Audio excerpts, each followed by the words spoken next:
Sainte un quartier qui se sent abandonné. Tout simplement, comme le disait dans son assemblée générale le président du CIQ, eh bien, La Ciotat semble commencer, la ville de La Ciotat semble commencer à la pétanque, au rond-point de la pétanque.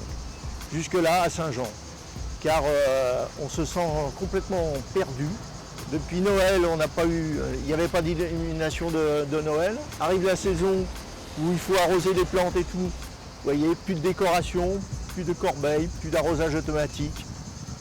Des herbes folles de partout. Une entrée de ville indigne de La Ciotat. L'exercice favori de nos responsables locaux, c'est de dire c'est pas nous, c'est la métropole. Ou alors quand c'est eux, eh ben, ils oublient de nous répondre.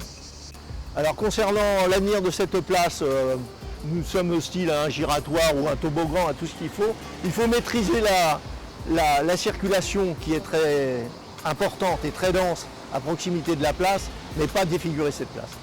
Donc nous on a une idée, c'est de faire des toilettes publiques qui sont nécessaires. Ici il n'y a pas de bar, il n'y a pas de restaurant pour pouvoir éventuellement se soulager. Alors aujourd'hui avec le Covid, on encourage tous les Français, tous les habitants à avoir une hygiène de vie exemplaire.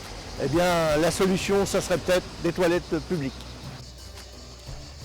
Nous avons derrière nous le terrain du diocèse qui est très convoité par de nombreux promoteurs. C'est un terrain qui fait environ 1300 mètres carrés et sur lequel on peut monter, comme la maison qui est en face, jusqu'à 7,50 mètres, donc 2 voire 3 niveaux. Vous imaginez un peu ce que ça va donner ici. Je suis une habitante de ce quartier. J'ai été très mobilisée il y a 30 ans au CIQ. C'est d'ailleurs mon équipe de jeunes qui était en formation qui a monté le bâtiment du CIQ pour un chantier humanitaire.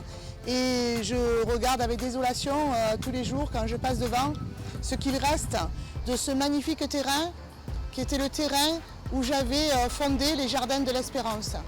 Les Jardins de l'Espérance en 1995 ont été créés avec le soutien du comité d'intérêt de quartier. Ils ont été créés avec Michel Paulino et toute l'équipe du quartier. Ils ont été créés avec les amis de l'Atelier Bleu, Fanche Laborel, qui est devenue présidente de l'association après moi.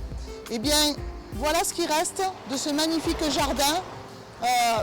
Il reste un olivier, un petit olivier qui a été déraciné et replanté devant. Je ne comprends pas comment on a pu autoriser un bâtiment de cette envergure-là, avec une sortie véhicule par la traverse Val d'Azur, qui est normalement une traverse privée. Il va y avoir, à mon avis, de grandes difficultés de circulation. Voilà ce qui nous reste de ce magnifique jardin préservé, sur lequel, avec les enfants de l'école de Saint-Jean, avec les enfants malvoyants, avec les enfants de nombreux quartiers de La Ciotat, on venait faire de l'éducation à l'environnement.